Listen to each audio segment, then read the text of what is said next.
पहले भारत को लिटाया, फिर थप्पड़ों की बारिश की, और अब जो उसके साथ होने वाला है उसने कभी सोचा भी नहीं होगा, क्योंकि इस वक्त पाकिस्तानी वज़ीर ख़ारजा इसहाक डार चाइना के हंगामी दौरे पे हैं, और उस दौरे के बाद वो चाइना से क्या कुछ लेके आएंगे, यानी क्या नई टेक्नोलॉजी लेके आएंगे, क्या नए हथियार लेकर आएंगे, और चाइना के साथ मिलकर भारत को किस तरह फेंटी लगाएंगे, ये सारे मामलात आमिर रज़ा से जानते हैं।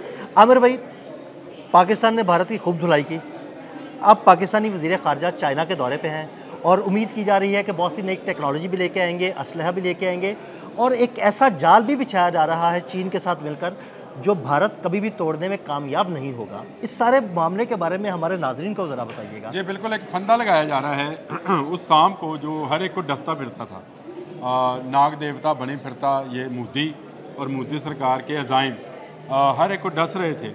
दिलचस्प चीज़ है, मैं आपको भी दिल भाई भेजूँगा, आप भी ज़रा देखिएगा और दिखाइएगा भी, अगर आप उसको तस्वीरों वीडियो शायद हम ना लगा सकें, लेकिन एक इंडियन एनालिस्ट ने नक्शे के ऊपर दिखाया कि सबसे पहले उसने कहा पाकिस्तान, क्रॉस मारा उसने कहा पाकिस्तान तो दुश्मन है, चीन क्रॉस मारा उसने कहा नेपाल, ये तो हमारे हिंदू दोस्त थे, ये भी क्रॉस मारा, उसने कहा हमारे ख़िलाफ़ हैं, भूटान, वो शुरू होता है, और फिर ईरान कहता है हमने इसराइल को साथ में लाया, ईरान गवाया, और अब अफ़गानिस्तान भी हमारे हाथ से गया, ये गया, उसने कांटा लगाया, और उसके बाद कहता है मैं भी गया। यानी भारत इस खत्ते में पूरी तरह अकेला हो गया है। इस दौरे में जो सबसे अहम काम होने वाला है वो अफ़गान वज़ीर ख़ारजा मुल्ला मुत्तकी का कल आना है। कल वो, और ये खबरें भी है कि वहाँ पे मुलाकात भी करने जा रहे हैं पाकिस्तानी वज़ीर ख़ारजा, अफ़गान वज़ीर ख़ारजा और की मांग जो है वो चाइनीज़ वज़ीर ख़ारजा, ये तीनों मिल बैठेंगे और एजेंडा एक है, खत्ते में अमन। याद रखें, जब भी आप अमन की बात करेंगे तो वो बदअमन बेअमन मोदी और उसकी सरकार इस निशाना होंगे। यानी सीधी सी बात है, अफ़गानिस्तान के खैबतुल्लाह अखवंदज़ादा ने उस टेंशन के दौर में जब पाकिस्तान और भारत की फ़ौजें आपस में लड़ रही थी, मैं तो ये कहूँगा हमारी फ़ज़ाइया उनके साथ भारत का दौरा किया, ये अलार्मिंग पाकिस्तान के लिए तो बहुत बड़ी अलार्मिंग थी, चीन के लिए बहुत बड़ा अलार्मिंग सिचुएशन था, क्योंकि चीन चाहता नहीं है कि पाकिस्तान का मगरबी बॉर्डर जो कि अफ़गानिस्तान के साथ लगता है वो किसी तरीके से उसके लिए सेफ़ ना रहे। अगर वो सेफ़ नहीं होएगा तो इसका मतलब ये होगा कि पाकिस्तान अपनी मशरक़ी सरहद पर मौजूद दुश्मन से मुकाबला नहीं कर पाएगा, पूरी तरह कंसंट्रेट नहीं कर पाएगा। चीन को ये बात खुनक रही थी, इसलिए उन्होंने इसहाक डार को बुलाया, और इसहाक डार के एक दिन के बाद यानी 19 को, आज इसहाक डार वहाँ पे हैं, कल उन्होंने मुल्ला मुत्तकी जो कि वज़ीर ख़ारजा हैं अफ़गानिस्तान के, उनको बुलाया है। मकसद एक है कि तीनों मुल्क बैठेंगे और फिर प्लान करेंगे कि आइंदा से अफ़गानिस्तान पाकिस्तान में ना दूरअंदाज़ी करेगा, अफ़गानिस्तान किसी मौके पर भारत का साथ नहीं देगा। यानी ये वो वाहिद मुल्क रह गया था जो भारत का साथ दे रहा था, उसकी तजारत पाकिस्तान के साथ है, उसका इस्लामी कंसेप्ट जो है वो पाकिस्तान इस्लामी मुल्क है, वो भी इस्लामी मुल्क है, सब चीज़ें हमारे साथ हैं, लेकिन हमदर्दियाँ न जाने कैसे भारत के साथ चली गई। शायद अमेरिका दुश्मनी में, क्योंकि हम अमेरिकन का साथ दे रहे थे, चाइना उसको ये समझाने लाया है कि अमेरिका के तसल्लुत से उसको किसी और ने नहीं, चीन और पाकिस्तान ने आज़ाद कराया है। सारी स्ट्रेटजी पाकिस्तान और चीन की थी, सारा असला पाकिस्तान और चीन का था, सारा पैसा अफ़गानिस्तान में जो लगा वो पाकिस्तान और अदील भाई चीन का था। ये तमाम लोगों ने मिलकर यहाँ से पहले रशिया को भगाया, फिर उसके बाद अमेरिका इन्वेड कर गया तो अमेरिका को भगा दिया। अब उसको समझाने की ज़रूरत है कि अगर तुम भारत से जाओगे तो ये ब्लॉक तुम्हारे, एक तरफ ईरान बैठा है, एक तरफ पाकिस्तान है, चीन है, ये ब्लॉक भी तुम्हारे से चला जाएगा। और मज़े की बात है कि उसके उस तरफ भी रशियन स्टेट्स हैं, और वो रशियन स्टेट्स हैं जिनमें आज़रबाईजान भी शामिल है, जिसने खुला जंग में पाकिस्तान का साथ दिया।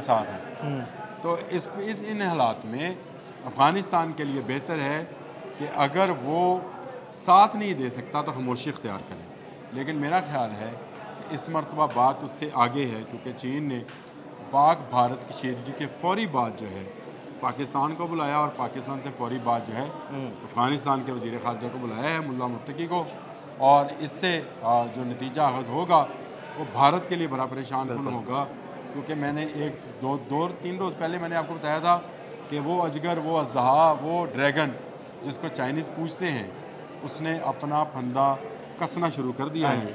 जब तक वो इसका पूरा सांस निकाल नहीं लेगा, इसको निकलेगा नहीं। अच्छा आमिर भाई, और इससे मैं आपको अगली बात बता दूं। सॉरी, आपकी बात नहीं, बिल्कुल बिल्कुल, आप बताइए, फिर मैं आपको एक सवाल मेरा है। इसमें बहुत ज़्यादा हेल्प होने जा रही है कश्मीर की और खुद की चाइना की, क्योंकि जितना ये कमज़ोर होता चला जाएगा भारत, सबसे पहले इससे अरुणाचल प्रदेश जो है वो अलग होगा, जो कि चीन के साथ शामिल हो जाएगा। भूटान का बहुत सारे एरियाज़ के ऊपर आज भी क्लेम है कि वो भारत का नहीं, भूटान का हिस्सा है, वो उसके पास चले जाएंगे। और चिकन नेक वाली बात मैंने आपको बांग्लादेश वाली बताई थी, और उसके बाद कश्मीर आ जाता है हमारा।